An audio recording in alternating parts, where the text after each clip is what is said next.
बिस्मिल्लाहिर्रहमानिर्रहीम। अस्सलाम वालेकुम। उम्मीद करता हूँ आप सब लोग खैर आफियत से होंगे। एक नई वीडियो के साथ आपकी खिदमत में फिर से हाजिर हुए और आज की हमारी वीडियो का टॉपिक ये है कि हम देखते हैं कि इस मुल्क के अंदर कानून की अमलदारी नहीं है।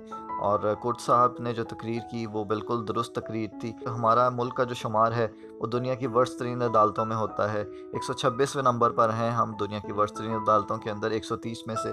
और कोर्ट साहब का ये कहना बिल्कुल दुरुस्त था और जो तनकीद की उन्होंने अदारों के ऊपर भी वो भी बिल्कुल दुरुस्त थी। मैं आपको ये बात बताता चलूँ कि मंडी बहाउद्दीन से एक फ़ैसला आया है। वो तारीख साज फ़ैसला क्या है वो मैं आपके साथ शेयर करूँगा, और ब्यूरोक्रेसी की इस फ़ैसले से कैसे कमर टूट गई ये मैं आपके साथ जो है तमाम हक़ाइक़ शेयर करने लगा हूँ। मंडी बहाउद्दीन से एक जज साहब हैं, राव अब्दुल जब्बार साहब। उन्होंने एसी और डीसी के ख़िलाफ़ जो है वो एक तारीख साज फ़ैसला दे दिया है, जिसकी वजह से इनका नाम तारीख़ के सुनहरी हरूफ में लिखा जाएगा। और ये जो दोनों अफसरान थे इनके ख़िलाफ़ फ़ैसला कैसे आया मैं आपको बताता हूँ। मोहम्मद आसिम साहब कंज्यूमर कोर्ट में उन्होंने दरख्वास्त दायर की। मोहम्मद आसिम साहब कौन है? मोहम्मद आसिम साहब जो है इरिगेशन के महकमे में एक क्लर्क थे। आसिम साहब को एक घर अलॉट किया जाता है C11 वापडा कॉलोनी में, और इनको जो है वो घर का कब्ज़ा नहीं मिल रहा था, जिसके ऊपर जो है इन्होंने कंज्यूमर कोर्ट में दरख्वास्त दायर कर दी थी। और एसी और डीसी साहब के हुक्म पर जो है वो घर खाली नहीं किया जा रहा था, जिसकी वजह से बार बार अदालत जो है इनको नोटिस जारी कर रही थी। और अदालत के बार बार नोटिस जारी करने के ऊपर भी इनकी कान के ऊपर जूं नहीं रेंग रही थी, क्योंकि आपको पता है अफसरशाही है, और अफसरशाही जो है इस मुल्क के अंदर वो अदालतों का एहतराम कितना करती है ये हम सब जानते हैं। और इनको जो 1857 के जो SOPs हैं वही आज तक पढ़ाए जाते हैं, और वही चीज़ें जो हैं आज तक चलती आ रही। अंग्रेज़ों के कानून आज तक ये पढ़ते हैं और अंग्रेज़ों को ही फॉलो करते हैं ये लोग। तो मैं आपको ये बात बताता चलूँ, उसके बाद ये हुआ कि जज साहब ने इनको जब तलब किया तो बार बार तलब करने पर ये नहीं आते, तो उसके बाद इन्होंने अपना एक क्लर्क भेज दिया राना महबूब, जिसने अदालत में आके मोअज़्ज़ज़ जज साहब के साथ जो है वो बदतमीज़ी शुरू कर दी।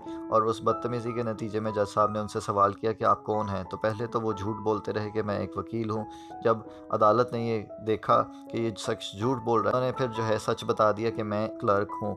और फिर अदालत ने ये हुक्म जारी किया कि आप इनको गिरफ़्तार कर लें। जब उनको गिरफ़्तार करने लगे तो तारिक बसरा साहब जो कि डिप्टी कमिश्नर हैं, उन्होंने जज साहब को फ़ोन किया कि मैं तारिक बोलदा पिया और मेरे इस बंदे को जो है आप छोड़ दें। तो जज साहब ने उनको ज़ाती हैसियत में तलब कर लिया, और तलब करने के बाद जो डिप्टी कमिश्नर साहब थे और असिस्टेंट कमिश्नर साहब इम्तियाज़ अली बेग साहब, दोनों को जो है गिरफ़्तार कर लिया गया। और गिरफ़्तार करने के ऊपर जो है वो भी एक ड्रामाई सीन था। DPO साहब ने जो है इन दोनों को गिरफ़्तार करने से इनकार कर दिया, क्योंकि जो DPO साहब थे वो ख़ुद भी एक अफ़सर थे और उनको जो है इनसे काम पड़ते रहते हैं। अदालत ने जो है असिस्टेंट कमिश्नर के ऊपर भी और डिप्टी कमिश्नर के ऊपर भी 228 PPC के तहत जो है मुकदमा दर्ज करने के बाद इनको गिरफ़्तार करने का जब कहा DPO साहब को, तो DPO साहब ने कहा कि मैं इनको गिरफ़्तार नहीं करूँगा। तो अदालत ने कहा कि DPO साहब के ऊपर भी जो है 228 लगाई जाए।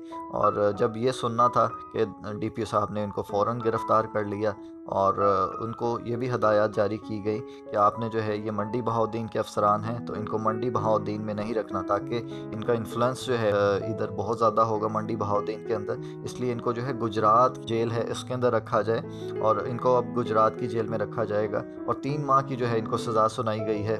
अब ये हुआ कि जब सज़ा सुना दी गई तो डिप्टी कमिश्नर साहब के भी और असिस्टेंट कमिश्नर साहब के जो पालतू थे और उनके जो काम करवाने वाले लोग होते हैं, ज़ाहिर है वो हर जगह पे मौजूद होते हैं। तो वकला बार के जो सदर थे मंडी बहाउद्दीन के, उन्होंने जो है जज साहब को धमकियां लगाना शुरू कर दी, और चैम्बर में जो है वो बिला इजाज़त घुस आए और उनको कहने लगे कि हम आपको लाहौर हाई कोर्ट में देख लेंगे और हम आपको जो है वो नहीं छोड़ेंगे।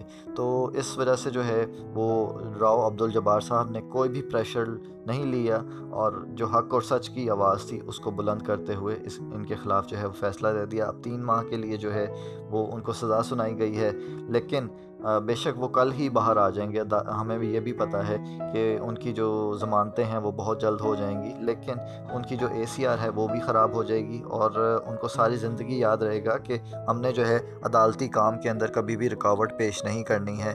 और सारी ज़िंदगी उनके दिमाग में ये बात चलती रहेगी और घूमती रहेगी कि मोअज़्ज़ज़ जजेस जो हैं उनकी हमने कैसे इज़्ज़त करनी है। और साथ ही साथ मैं कोर्ट साहब से भी ये सवाल करूँगा कि कोर्ट साहब, आप ये जो बात कहते हैं कि अदालतों का एहतराम होना चाहिए और अदालतें जो हैं वो बहुत बुरी कंडीशन में हैं, वो उनके ऊपर जो फ़ैसले हैं असरअंदाज होते हैं, तो आप ज़रा इस फ़ैसले के ऊपर भी देखिए कि जो लोग अदालती फ़ैसले के ऊपर आपकी ही वकला बरादरी से जो है काली भेड़ें आकर जो इस फ़ैसले के ऊपर असरअंदाज होने की कोशिश कर रही हैं, ये लोग कौन हैं? ये भी आपकी बरादरी से ही हैं। तो इनके ऊपर भी कुछ जो वकला गर्दी है उसके ऊपर भी एक्शन लें खुदारा, सिर्फ तनकीद बड़ा तनकीद ना करते रहें, वकला गर्दी के ऊपर भी एक्शन लें।